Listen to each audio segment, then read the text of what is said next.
I would like you to grab the printout sheet for page 411.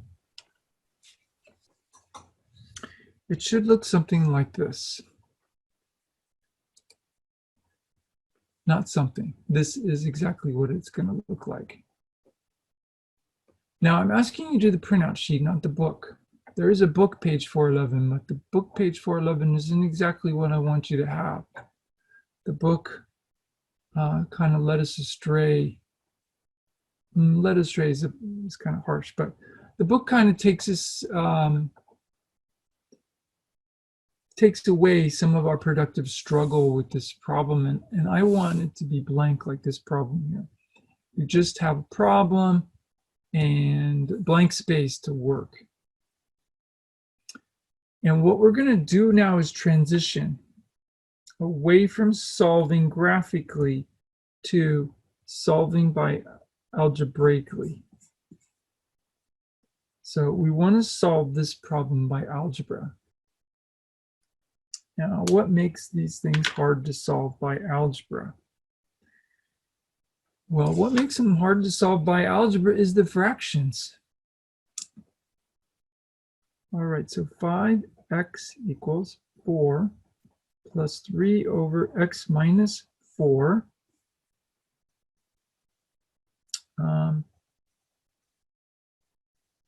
Let's make a mental note before we get started.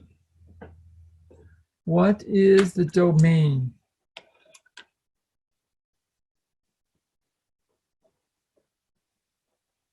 What are the good x's and what are the bad x's?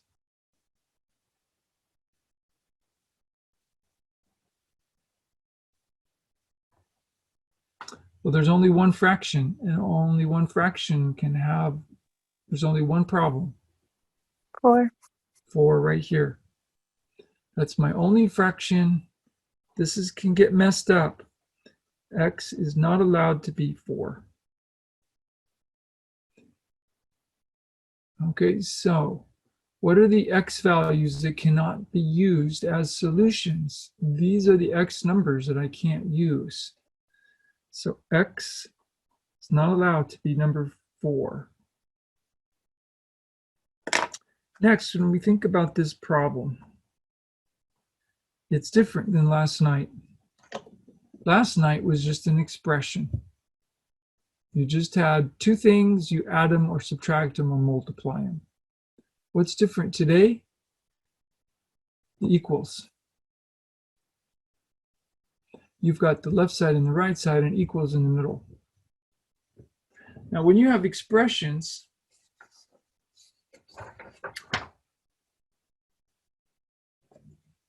like this one, you got an expression. You can't do anything to this except simplify it. It's not solving. We're not trying to get x by itself. We're just taking the two expressions and dividing them. When we did this one earlier, we had a fraction minus a fraction. We're not solving. All we're doing is taking two fractions, combining them, and getting an answer for combining them. So we're simplifying two fractions into one. That's all we can do. We can't solve this because it's not an equation. There's no equals in this problem. This guy is different, totally different. It does have an equals, and because it has an equals, we have two sides. And because we have two sides, we have a lot more freedom. We can do anything we want to do, as long as we change both sides. Keep both sides balanced. If we keep everything balanced, we can change it. Now, could we make a common denominator for everything? We sure could, like you did last night. But that's a lot of work.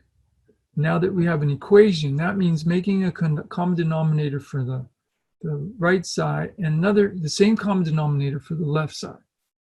So now we have more work to do if we're going to do the common denominator.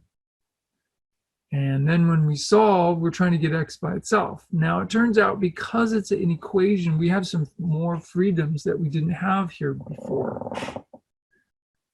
I want to be creative and say, you know, I can do anything I want to this equation to get x by itself. And I want it to get easier. What's the one thing that's making this equation hard that we haven't done before?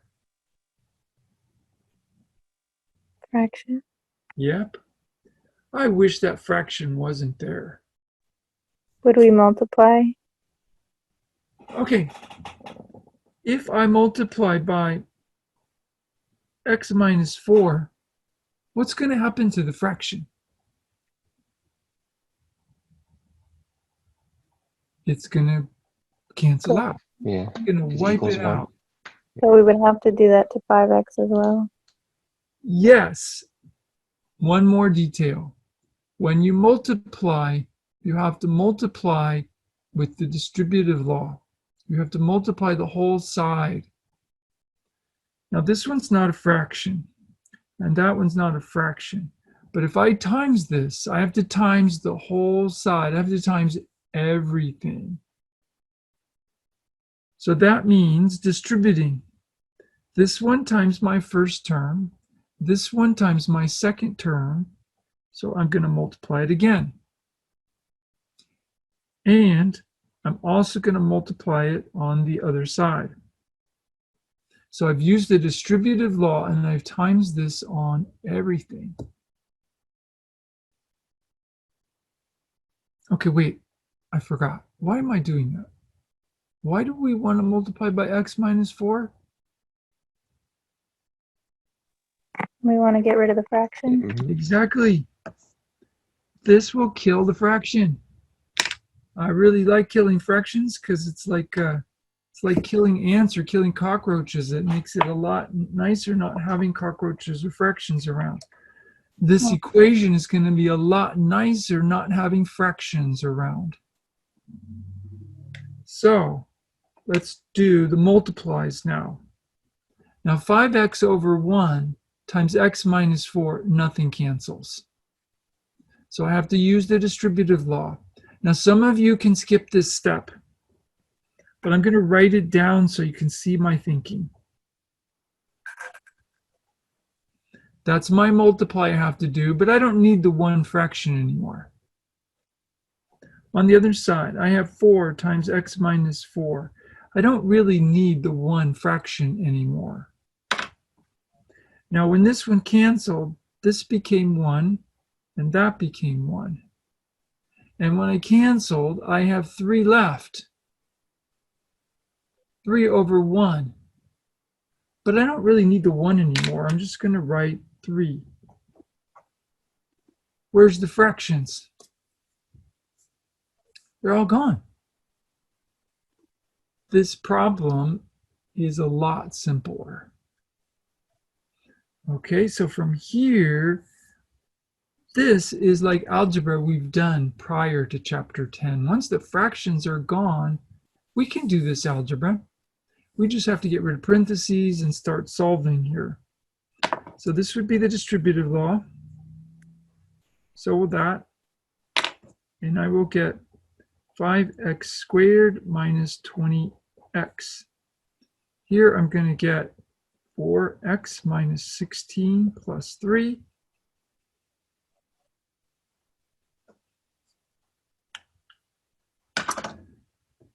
I have 2 like terms here.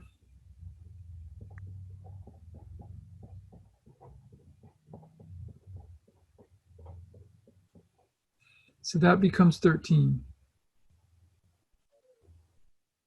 Now what? How do we solve from here?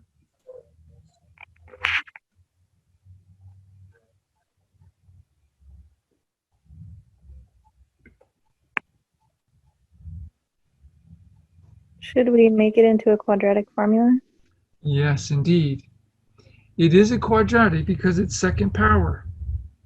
And because it's second power, we have specific strategies for solving second power. And I think that's what Christy was leading us to, is that we can only solve quadratic powers with certain methods. And what do we have to have before we can solve it? It has to be set to 0. equal Equal zero. 0. Good call. Let's get this guy equal 0.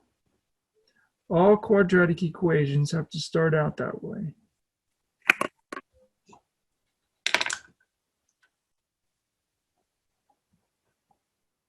So 20x minus 4x is minus 24x minus 13. And the 4x minus 4x, 13 minus 13 equals 0. We needed that to get started.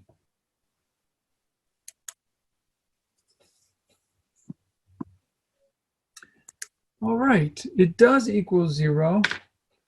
We should try to solve it. And one way to solve is factor. It's worth taking a minute to factor. But does factor work every time? No. No, but it's worth trying. If it does work, it'll save us time. So I'm going to do some scratch paper over here to see if I can get it to factor.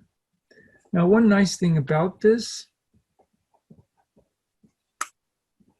is when I'm trying to factor it, I've got easy guesses because 5 is 1 times 5 and 13 is 1 times 13. Those are the only guesses.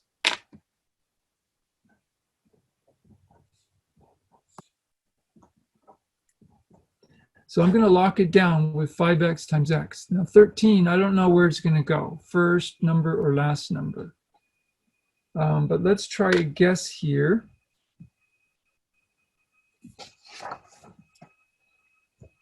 I'm going to try 13 first and then 1 next. The multiplication has to be negative and the adding has to be negative. So I have to have, for negative multiply, I have to have 1 positive, 1 negative. That's 13x. Oops, that's positive 13x minus 5x, which is 8x. That's a failed guess. It doesn't give me my 24. Strike I'm one. sorry, Professor. I have a question. Yeah. So I see earlier in the 13. solving the negative 16 plus 3, wouldn't it be negative 13 and not positive 13? Okay. All the way up to Oh, good catch. the Thank second you. step here. Somehow I went from a negative answer to a positive answer here. Dang. Sorry, let's regroup a little bit.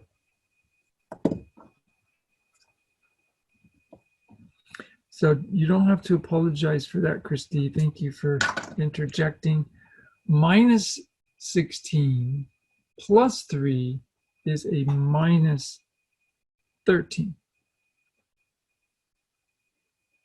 Next, I have to get rid of minus 13. The only way to get rid of minus 13 is to add 13 to both sides. So the minus 13 that I was supposed to have before, now I'm adding 13 to both sides. And the 13s are gone. And so I'm adding 13 to the left side. So this should be a positive 13.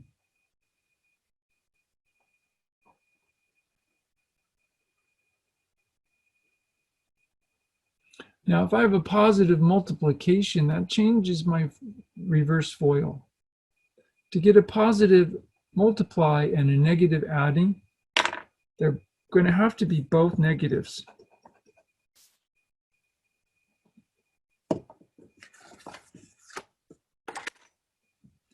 So I'm going to go back and try this guess again with the correct signs now and see how it checks. So I've got a minus 13x, a minus 5x is minus 18x. All right, so my first guess still did not work. So I'm going to reverse the 1 and the 13. And some of you that are good at factoring, you can probably already tell what's going to happen here.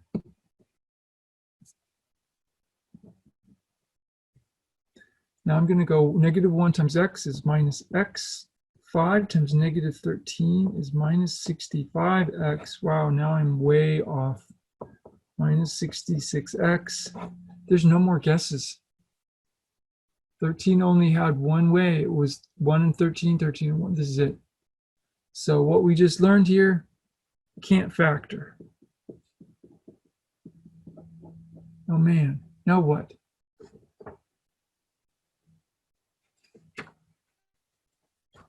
Don't we use the negative b plus minus then the square root Quadratic formula. b squared? Yeah. Exactly. If the factoring isn't going to work, we're going to have to pull out the big guns and solve this by the formula. So we just need to make sure we get our numbers straight.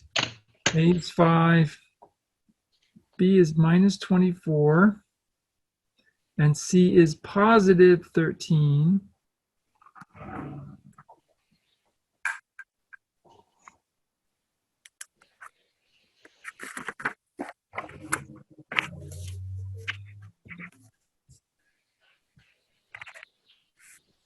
Okay, so let's start plugging in. Minus b, now b is already negative 24, so a negative of negative 24 is just positive 24, plus or minus the square root of 24 squared.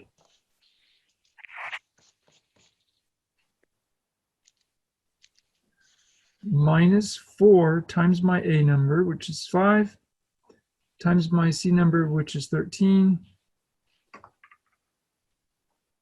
divided by my page number. I'm just joking because it looked like it on my paper, right? Divided by 2 times 5. Is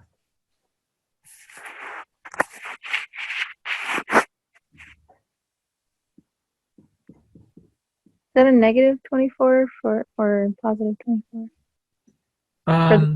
It is negative 24. I'm being a little lazy, but a negative times a negative I know will be a positive. All right. Yep. But just for the sake of the recording and the being really precise, paying attention to details so people don't miss up on that. It is a negative 24. And it's raised to the second power. And that negative times a negative will become positive.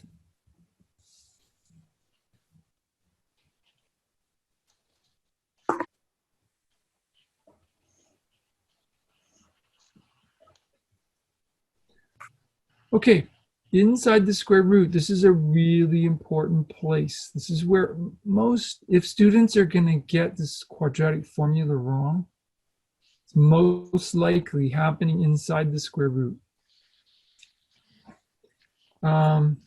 And you might want to do that in steps, but for the sake of time, I'm not going to. I'm just going to make the calculator do the whole thing. I just covered it up though. Use the parentheses, negative 24 squared, because without the parentheses, this will be incorrect. Sometimes the calculator will screw that up for you and give you the wrong sign. So we have to put the second power on the number and the negative. So use parentheses, square that. Minus 4 times 5 times 13. Hit enter, and I get an answer. So this is the entire inside of the formula. So all of this 316 is under the square root.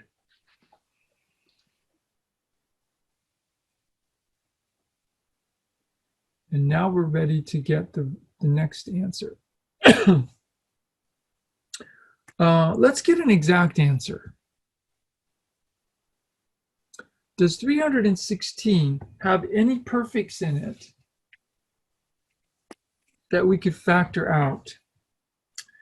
Like, is it divisible by this perfect squares, like 4 or 9 or 16 or 25, or let's do, so 300 divided by 4. Oh, nice. 4 went into it. That's an exact value. So I'm going to get my exact answer this way. 24 plus or minus. So 316, I can separate this into square root of 4 times the square root of 79. Now, why do we like this breakup here? Because the square root of 4 is a nice answer. So what is a simplified version of square root of 316?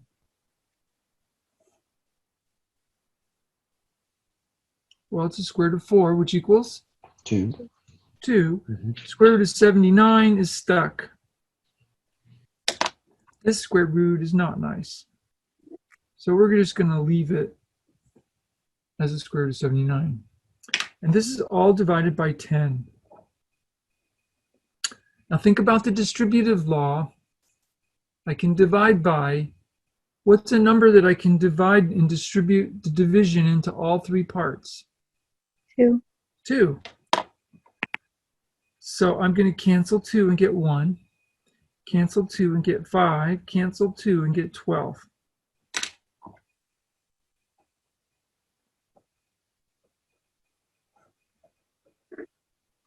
This is the exact answer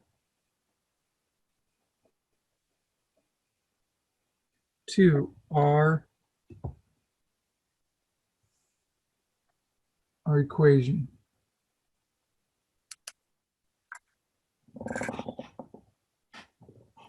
Okay, that's an irrational number. I wonder if it's right. How can we check this? Plugging in. Yes, we could plug in. We could get decimals here. But we have to plug in twice. And that sounds like a lot of work.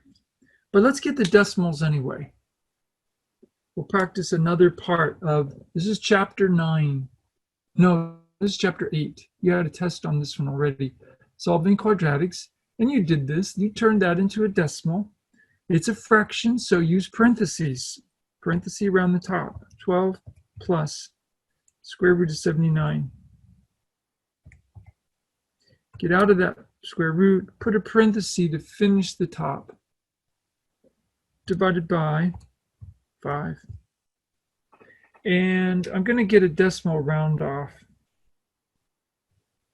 Up at the top, it said rounded off to 2 decimals. So that's going to be 418. 4.18.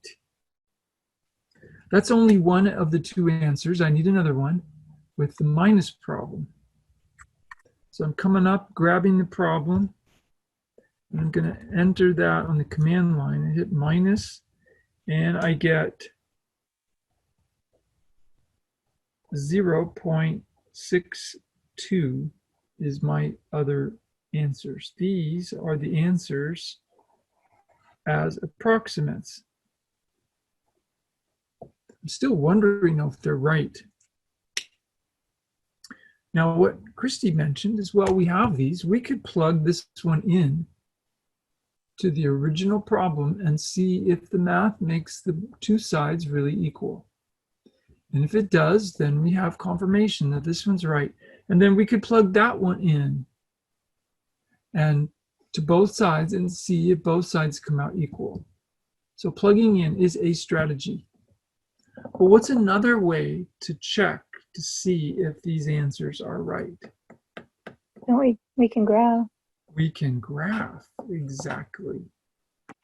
We can plug in y1 and y2, look at the 2 sides and see if they cross. Now, I don't want to take the time to do that because it's been done already. It happens to be problem number 21. There's the same problem. It was graphed for us as a worked out example, and it does have the same 2 answers that they found, the same 2 intersections, 0.6 and 4.18. So if we look at the graph and we see the same decimals, then we know our algebra has the perfect answers.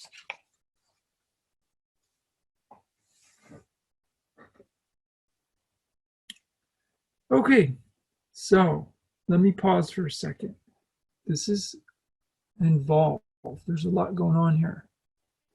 Do you have any questions about the whole process that we went through?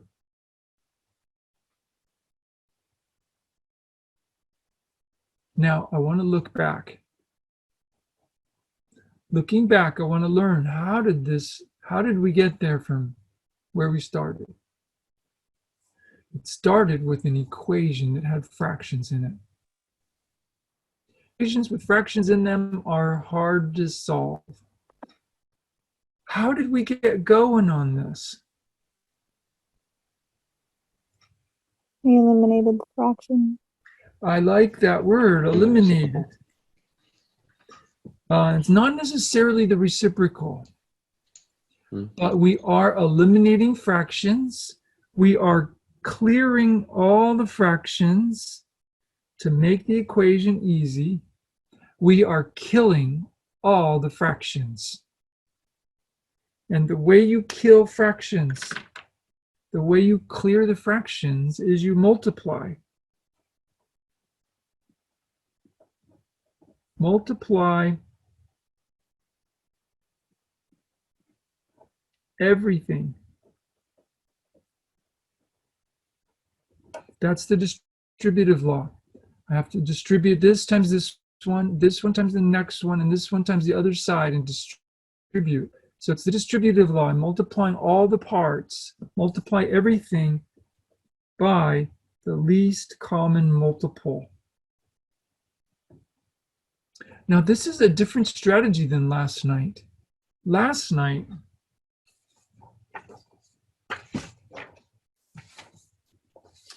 we had to make common denominators to change the fraction into common denominators on the bottom.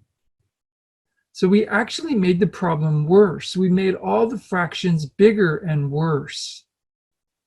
And that was the only way we could get these two small fractions to come together, is to make their bottom denominators bigger and the same. But they got bigger, which made the fractions worse, but at least we could combine them.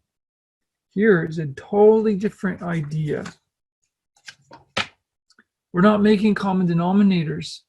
Our goal is to kill the fractions. Now, how come we can have this different approach? It's because it's an equation. With equations, we have way more freedom. We can do whatever we want. With an expression, you can't do whatever you want. You can only add the fractions, and you have to have a common denominator. But with an equation, you can do all kinds of stuff.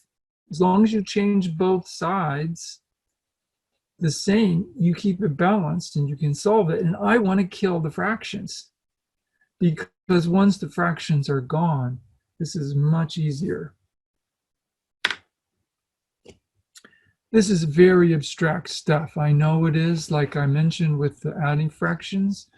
This is where algebra is at its most intense in our whole course, even in pre-calculus. This is where algebra gets to be in its most intense level.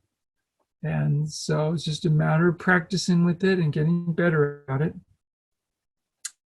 But honestly, we're not gonna, what I just showed you was pretty much the hardest equation that you will be facing.